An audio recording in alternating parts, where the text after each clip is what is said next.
this SELUSI project by all those enthusiastic consortium members. I want to thank all of them for all the efforts and enthusiasm that I have been able to witness together with Solestrin at LSE over the last couple of years. And of course, I wish you a very good discussion, debate, intellectually rich, but never losing sight of the translational aspects that we need to deal with. Thank you very much.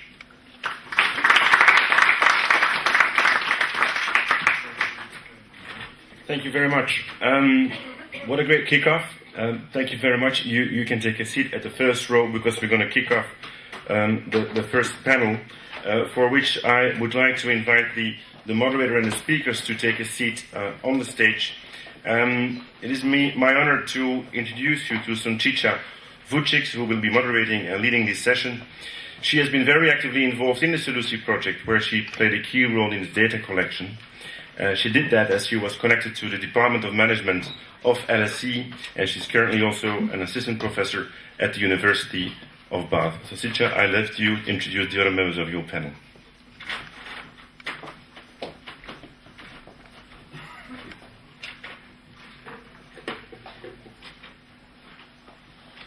So, good morning, everyone. My name is Sunčica, and I had a very nice introduction by Tom. So, this session is about introducing SELUSI conceptualization of a social enterprise and the SELUSI methodology of gathering data on social enterprises. Briefly, to start with, I will first introduce the session participants, and then I will give a brief introduction to this session. So, in this session we have Tomislav Rimac, who will talk about Anglo-Saxon perspective on social enterprises. Tomislav was also part of the core academic team in the past 2 years. He comes from management background, and he was based in Barcelona at IAS Business School. Then we will have a practitioner's perspective presented by Loic Comolli.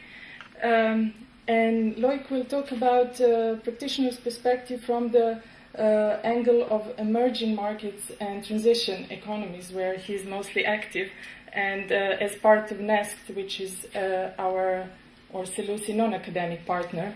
And NEST really helped us a lot to collect the data in Hungary and in Romania.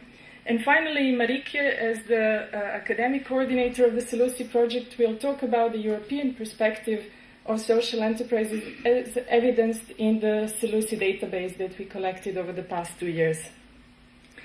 So, I came to the project 2 years ago, and I came to LSE quite enthusiastic, and people asked me, so what are you currently working on? And I said, I work on this fantastic a large EU project on social enterprises. So the second question was, what is a social enterprise? So I got this question not only from my mom, but also from a lot of my economist colleagues, whom I kind of expected that they would have some ideas about social enterprises. So basically, the first thing I want to say that there is not a very clear definition of what a social enterprise is, and secondly, this concept of social entrepreneurship is not yet found home within academia, so it's mostly practitioners based, and this is what SELUSI is trying to do, to bring new systematic knowledge about social enterprises from the academia. Secondly, what is the problem if you decide to research social enterprises? Well, if you can't define them, if there are no registers where you can kind of come to and just select them, how can you observe them? How can you measure them? How can you identify them? So SELUSI, gathering SELUSI data was really a major undertaking in the past 2 years because it meant collecting data over a population which you can also call hidden population, and I hope Marike will talk more about that. So, a social enterprise, I will just briefly mention the features which I'm sure all three of our panelists will focus on, is a cause or a mission-driven enterprise. It's a business, so basically the products or services that this enterprises produce that come as an outcome could be traded, so basically part of the revenues Part of the activities that social enterprises engage in are revenue generating, and finally they're hybrid organizations. So in legal terms, they're somewhere in between NGOs or for-profit enterprises, or a combination of features of NGOs and for-profit enterprises. And here I will use this nice table from Ute's chapter on social entrepreneurship, which is a kind of good start of social enterprises for dummies, where she basically makes a very nice overview of the concept of social entrepreneurship. And you can see the social enterprise spectrum, which combines both features of NGOs and for-profit enterprises. And finally, before I give the floor to the panelists, I would like to also conclude where I started.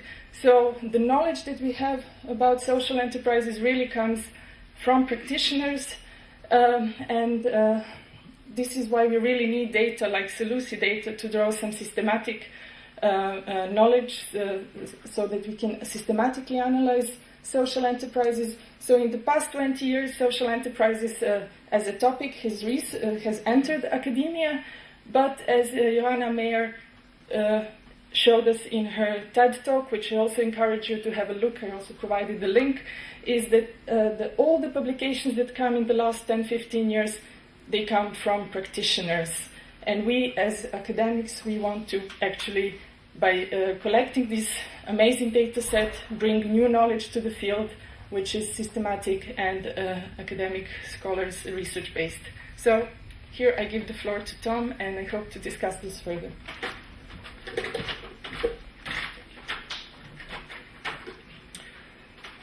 Welcome, and well, pretty much same as soon as lots has changed in the last 7-8 years. 7-8 years ago, when I started as a practitioner, and when I was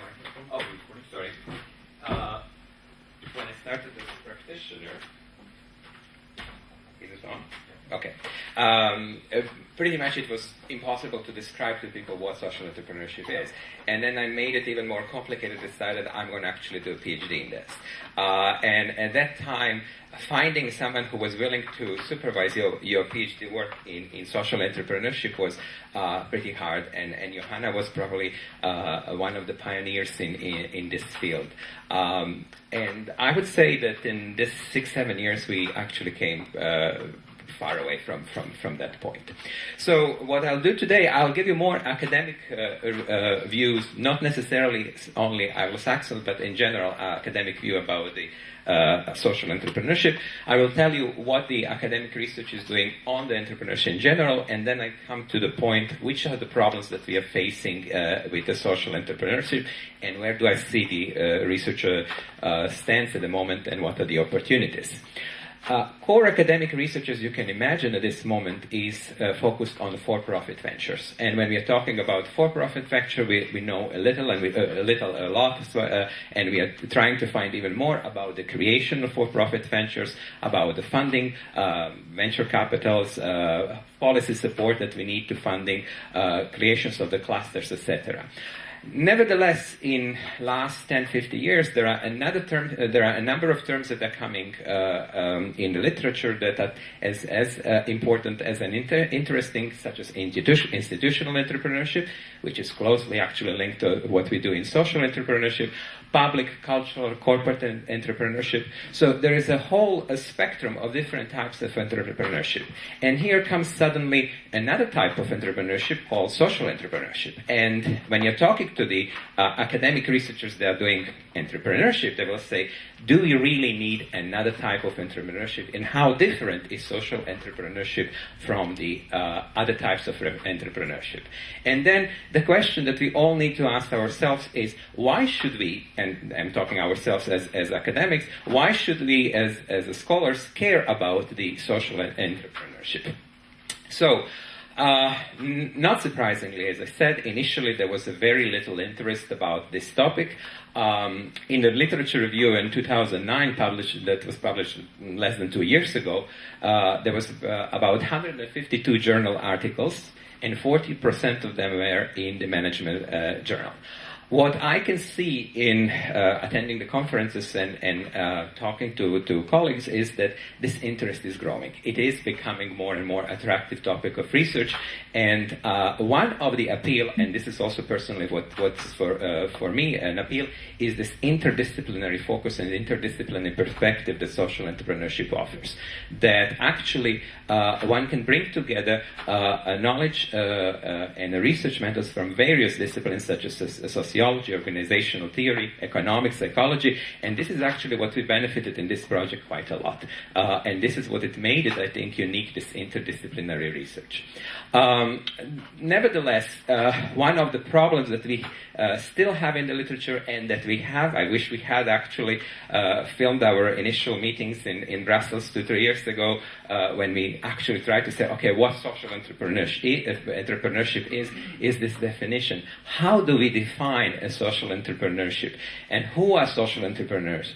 And of course, if you don't know this, how will you actually gather the data if you don't have a sort of an agreement of what are the features of this population?